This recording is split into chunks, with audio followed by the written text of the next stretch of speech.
सर्वप्रथम तो जय श्री कृष्ण। आज हम लोग वराह पुराण से एक कथा सुनेंगे।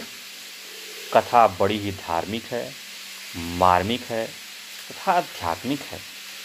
इस कथा को बड़े ही ध्यान से आप सुनें, क्योंकि किसी भी कथा को ध्यान से सुनने पे ही कथा का आनंद आता है तथा कथा समझ में आता है।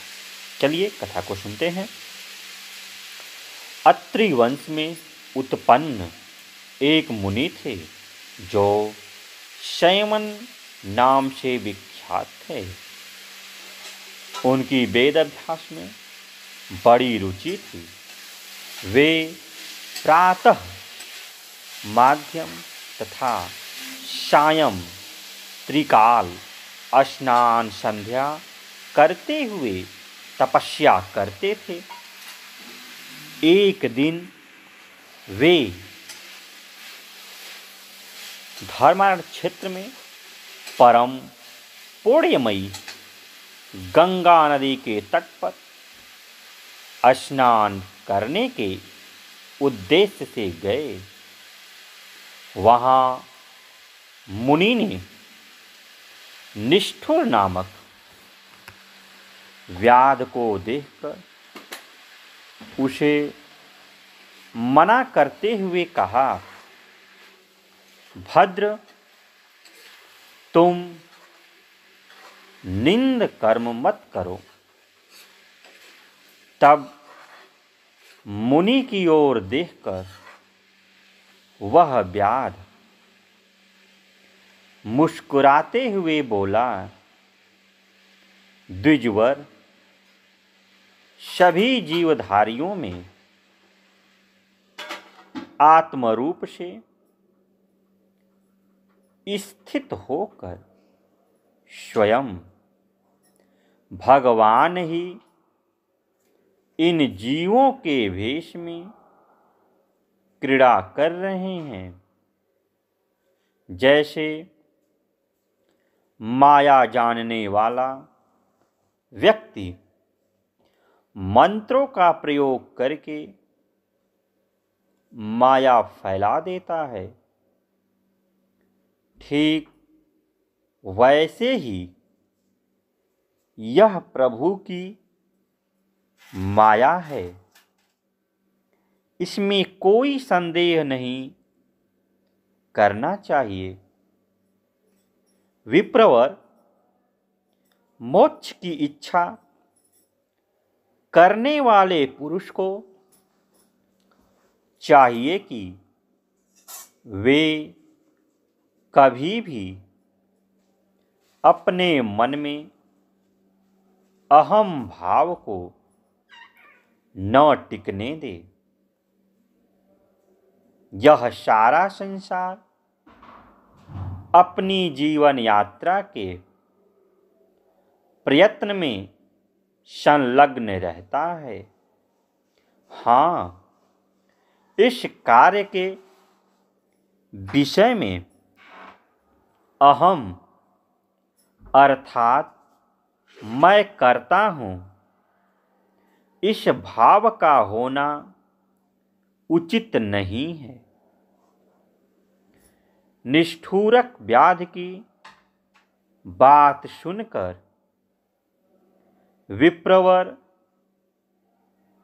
शयमन ने अत्यंत आश्चर्ययुक्त होकर उससे इस प्रकार कहा, भद्र, तुम ऐसी युक्त संगत बात कैसे कर रहे हो? ब्राह्मण की बात सुनकर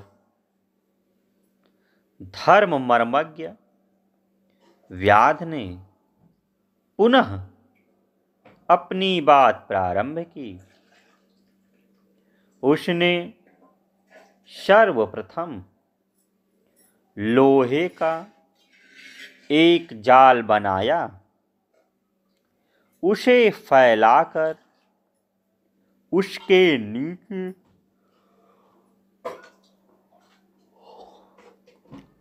सूखी लकड़ियां डाल दी। तदनंतर ब्राह्मण के हाथ में अग्नि देकर उसने कहा, आर्य, इस लकड़ी के ढेर में आग लगा दीजिए। तत्पश्चात ब्राह्मण ने मुख से फूंक कर अग्नि प्रज्वलित कर दी और वे शांत होकर बैठ गए। जब आग धधकने लगी तब वह लोहे का जाल भी गर्म हो उठा।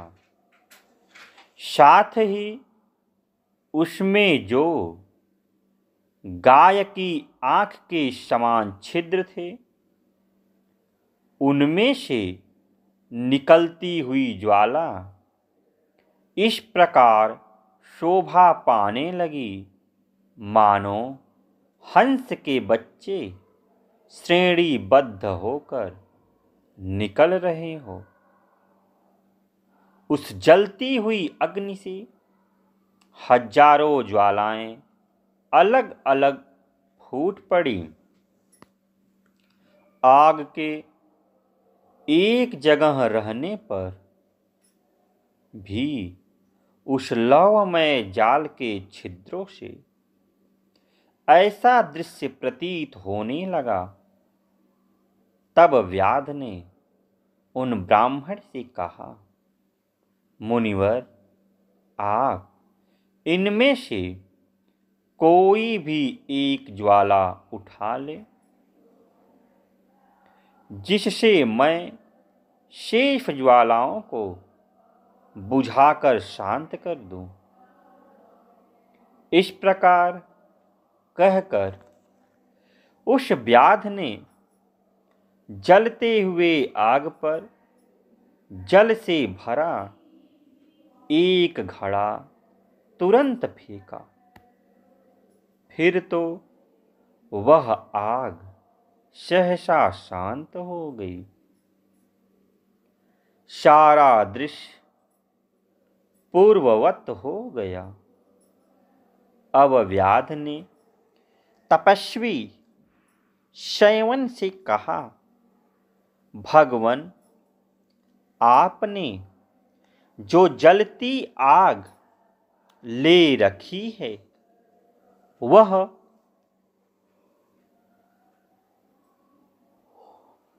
उसी अग्निपुंज से प्राप्त हुई है, उसे मुझे दे दें, जिसके सहारे मैं अपनी जीवन यात्रा संपन्न कर सकूं।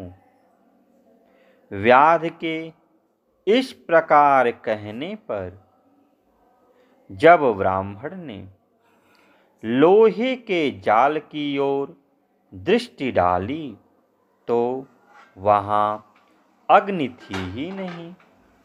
वह तो पुंजीभूत अग्नि के समाप्त होते ही शांत हो गई थी।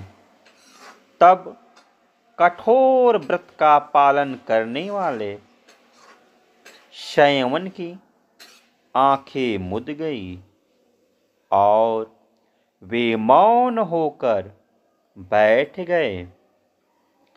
ऐसी स्थिति में व्याध ने उनसे कहा, विप्रवर, अभी थोड़ी देर पहले आग धधक रही थी, ज्वालाओं का और छोर नहीं था, किंतु मूल के शांत होते ही सब की सब ज्वालाएं शांत हो गई। ठीक यही बात संसार की भी है। परमात्मा ही प्रकृति का संयोग प्राप्त करके समस्त भूत प्राणियों में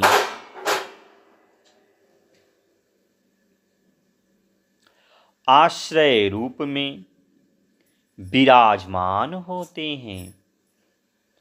यह जगत तो प्रकृति में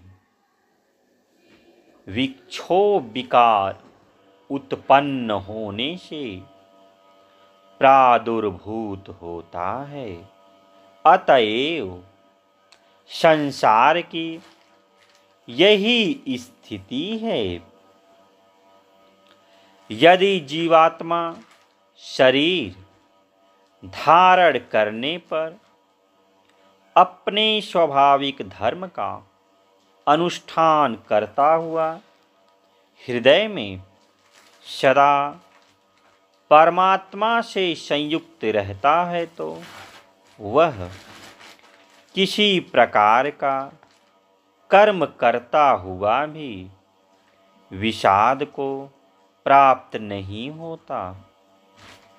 इस प्रकार निष्ठुरक व्याध और संयमन ब्राह्मण की उपयुक्त बात के समाप्त होते ही उस व्याध के ऊपर आकाश से पुष्पों की वर्षा होने लगी। साथ ही द्विज श्रेष्ठ संयमन ने देखा कि कामचारी अनेक दिव्य विमान वहां पहुंच गए। वे सभी विमान बड़े विशाल एवं भांति भांति के रत्नों से सुसज्जित थे, जो निष्ठुरक को ले आए थे। तत्पश्चात विप्रवर संयमन ने उन सभी विमानों में निष्ठुरक व्याध को मनोकूल उत्तम रूप धारण करके बैठे हुए देखा, क्योंकि निष्ठुरक व्याध अद्वैत ब्रह्म का उपासक था। उसे योग की सिद्धि सुलभ थी। अतएव उसने अपने अनेक शरीर बना लिए। यह दृश्य देखकर संयमन के मन में बड़ी प्रसन्नता हुई और वे अपने स्थान को चले गए। इससे सिद्ध होता है कि अपने वर्ण आश्रम धर्म के अनुसार कर्म करने वाला कोई भी व्यक्ति निश्चय ही ज्ञान प्राप्त करके मुक्ति का अधिकारी हो सकता है।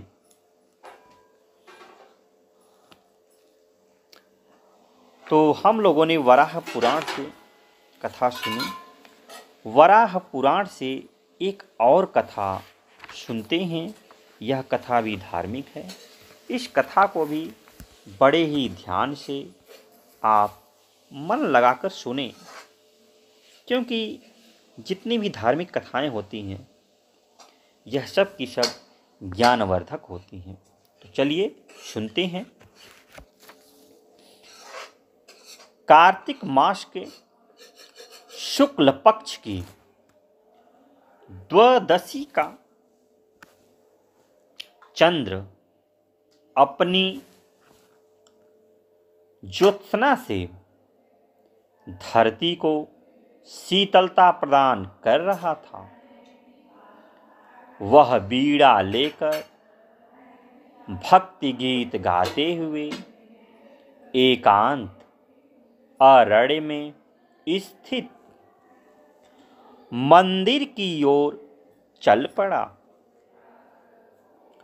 चांडाल होते हुए भी उसका नित्य नियम था मंदिर में बैठकर रात्रि के स्तब्ध प्रहर में भगवान को भक्ति संगीत सुनना। यह नियम अनेक वर्षों से अबाध गति से चल रहा था। उसी की पूर्ति में तल्लीन होकर वह चला जा रहा था। अचानक वह चौंक उठा, पर भयभीत नहीं हुआ। उसे किन्हीं बलिष्ठ भुजाओं ने जकड़ लिया था। उसने देखा एक भयंकर ब्रह्म राक्षस उसे जकड़े हुए है।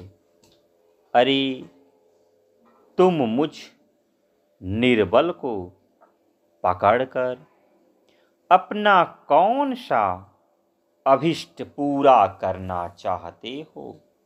उसने प्रश्न किया। विभत्स अट्टहास से वन क्षेत्र को प्रकंपित करते हुए उस राक्षस ने कहा, पूरी 10 रातें बीत गई।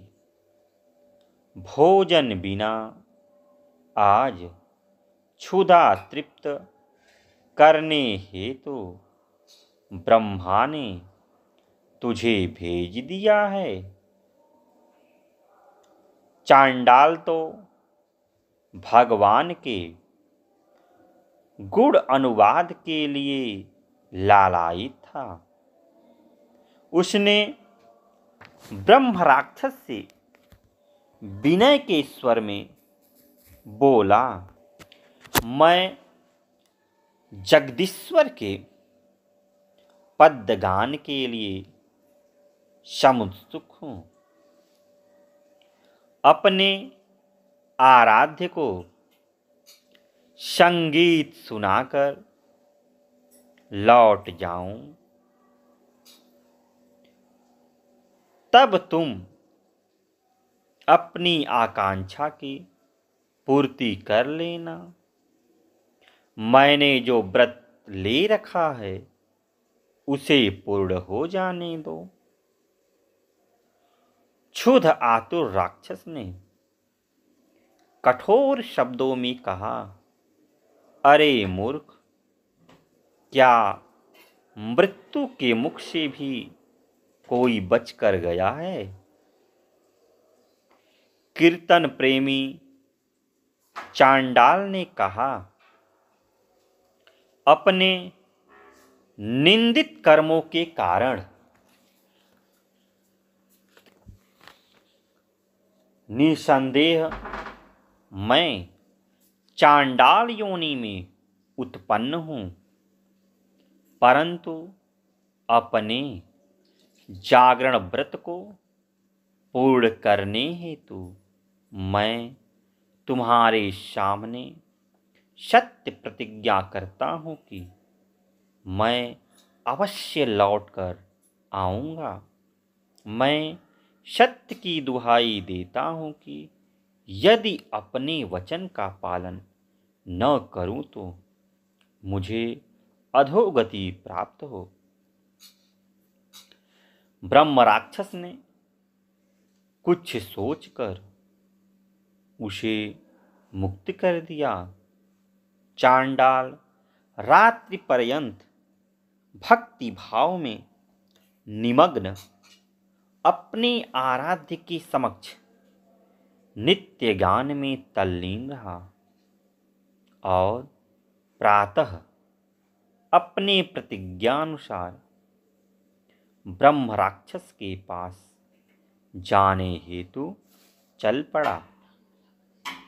मार्ग में एक पुरुष ने उसे रोककर परामर्श भी दिया कि तुम्हें उस राक्षस के पास कदापि नहीं जाना चाहिए। वह तो शव तक को खा जाने वाला अत्यंत क्रूर और निर्दयी है। चांडाल ने कहा, मैं सत्य का परित्याग नहीं कर सकता। मेरा निश्चय अटल है। मैं उसे वचन दे चुका हूँ। इस प्रकार कहकर वह चांडाल राक्षस के समक्ष उपस्थित होकर निर्भीकतापूर्वक बोला, महाभाग, मैं आ गया हूँ। अब आप मुझे भक्षण करने में किंचित भी विलंब न करें। आपके अनुग्रह के प्रति मैं कृतज्ञ हूँ। ब्रह्म राक्षस आश्चर्यचकित हो उस दृढ़व्रती को देखता रहा और मधुर स्वर में बोला, साधु वत्स, साधु, मैं तुम्हारी सत्य प्रतिज्ञा के समक्ष नत हूँ।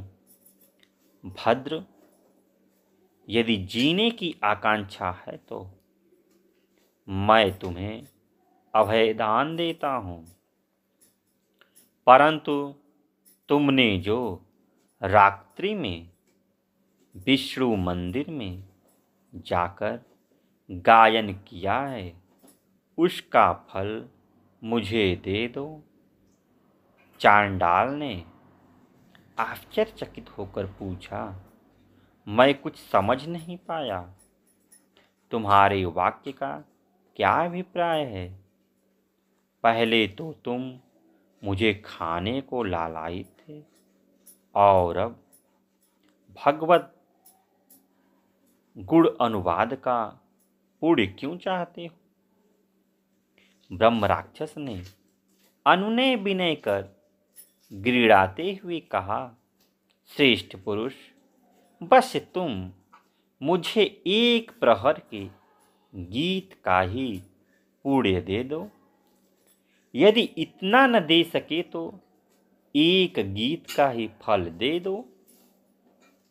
पर ब्रह्म राक्षस, यह तो बताओ, यह सब तुम किस लिए चाहते हो? चांडाल ने पूछा। ब्रह्म राक्षस ने अपना परिचय देते हुए कहा, मैं पूर्व जन्म में चरक गोत्रीय सोम शर्मा यायावर ब्राह्मण था। वेद सूत्र और मंत्रों से पूर्णतः अनभिज्ञ होते हुए भी मैं लोभ मोह से आकृष्ट मूर्खों का पौरोहित्य करने लगा। एक दिन मैं 5 रात्र संज्ञक यज्ञ करवा रहा था। इतने में ही मुझे उदर शूल उत्पन्न हुआ। मंत्रहीन, स्वरहीन, अविभूत पूर्वक कराए गए यज्ञ की पूर्णाहुति के पूर्व ही मेरा प्राणांत हो गया, जिस कारण मुझे इस दशा में उत्पन्न होना पड़ा। आपके गीत का पुण्य मुझे इस अधम शरीर से मुक्त कर सकता है। चांडाल तो उत्तम व्रती था ही। उसने कहा, राक्षस, यदि मेरे गीत से तुम शुद्ध मना और क्लेश मुक्त हो सकते हो तो मैं सहर्ष अपने सर्वोत्कृष्ट गायन का फल तुम्हें प्रदान करता हूँ। चांडाल के इतना कहते ही वह ब्रह्म राक्षस तत्काल एक दिव्य पुरुष के रूप में परिवर्तित हो गया। तो हम लोगों ने वराह पुराण से यह कथा सुना। ये कथा और सुनते हैं जो वामन पुराण से है। इस कथा भी जो कथा है यह भी धार्मिक है। इस कथा को भी आप बड़े ध्यान से सुने। बहुत छोटा कथा है, ध्यान लगाकर सुने। मुनि विप्रवर,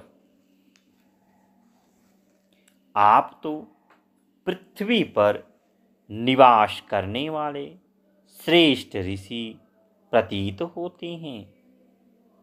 रसातल में आपके पधारने का क्या कोई विशेष प्रयोजन है? महातेजस्वी प्रहलाद ने अमित तेजस्वी च्यवन ऋषि का यथायोग्य पूजन कर विनम्रतापूर्वक प्रश्न किया। तब नर्मदा तट पर नुक्लीश्वर तीर्थ में स्नानार्थ आए ब्राह्मणों में श्रेष्ठ महातपस्वी चमन ने एक भूरे रंग के विषधर द्वारा उन्हें पकड़कर यहाँ लाने तक का संपूर्ण वृत्तांत उन्हें सुना दिया। महामुने, कष्ट के लिए मैं क्षमा प्रार्थी हूँ, पर इस रूप में मेरा कल्याण ही हुआ कि मुझे आपके दर्शन और आतिथ्य का सुअवसर अनायास प्राप्त हो गया। भगवान बहुत दिनों से पृथ्वी के किसी महान तीर्थ पर भ्रमण की आकांक्षा मेरे मन में उठ रही है। इस विषय में आप मेरा मार्गदर्शन करें।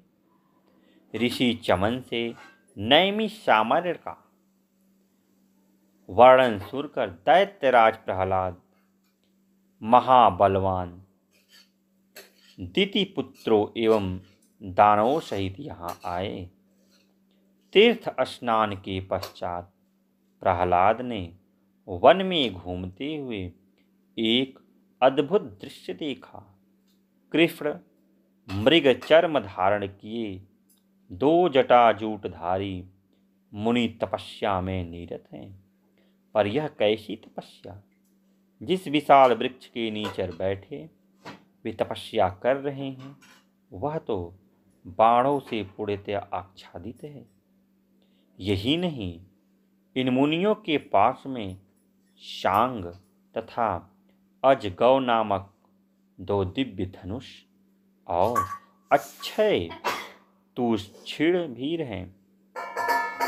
दैत्यराज इस विरोधाभास को देखकर मुनियों को दंभी मान बैठे और उनके निकट जाकर बोले, आप दोनों यह दंभपूर्ण धर्म विनाशक कार्य क्यों कर रहे हैं? एक और जटाजूट का भार तो दूसरी ओर श्रेष्ठ अस्त्र भी। दैत्येश्वर, तुम इससे चिंतित क्यों हो गए? सामर्थ्यवान जो भी कार्य करता है उसे वही शोभा देने वाला बन जाता है। तपस्वी ने समझाया, नहीं, धर्म श्रेष्ठ के स्थापित करने वाले मुझे दैत्येंद्र के रहते आपका यह अहम भाव मात्र प्रवंचा है। प्रहलाद ने आवेश में कहा। नर नारायण नामक दोनों मुनियों ने प्रहलाद को समझाया, पर अहम भाववश प्रहलाद ने क्रुद्ध होकर प्रतिज्ञा कर ली कि मैं युद्ध में आप दोनों को परास्त कर दूंगा। ब्रह्मास्त्र एवं महेश्वरास्त्र जैसे अस्त्रों का परस्पर प्रयोग भी हुआ, पर प्रहलाद निरंतर पीछे हटते चले गए। उन्होंने मुद्गर, प्रास, परिधि, शक्ति आदि अनेक अस्त्रों का प्रयोग किया, फिर भी वे उनमें से पुरातन ऋषि महाप्रक्रमी लोकपति नारायण को पराजित न कर सके। निराश प्रहलाद जी ने वैकुंठ धाम में जाकर भगवान विष्णु की शरण ली और उनसे अपनी पराजय का कारण जानना चाहा। भगवान ने कहा, प्रहलाद महाबाहु, धर्मपुत्र नारायण तुम्हारे द्वारा अजय हैं। वे ब्राह्मणों में श्रेष्ठ परम ज्ञानी ऋषि हैं। वे सभी देवता एवं असुरों में भी अजय हैं। पर भगवान, मैं तो उनके वेश को देखकर आवेश में जो प्रतिज्ञा कर ली है उसका क्या होगा? प्रहलाद ने विनयपूर्वक पूछा। भगवान बोले, दानव श्रेष्ठ, जहाँ शक्ति पराजित हो जाती है वहाँ भक्ति विजय होती है। नारायण पर विजय चाहते हो तो भक्ति से उनकी आराधना करो, इसी से वे सुसाध्य हैं। नारायण रूप में मैं ही तो वहाँ विश्व मंगल की कामना से तपस्यारत हूँ। भगवान विष्णु के कथनानुसार प्रहलाद जी ने बद्रिकाश्रम में जाकर भगवान नर नारायण को अपनी श्रद्धा भक्ति से वश में किया और उनसे वरदान के रूप में यह मांगा, अधोक्षय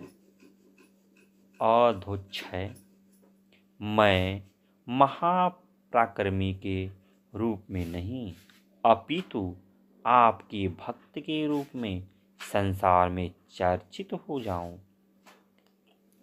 यही वरदान प्रहलाद मांगते हैं नारायण से, नर नारायण से। जय श्री कृष्ण, जय श्री कृष्ण।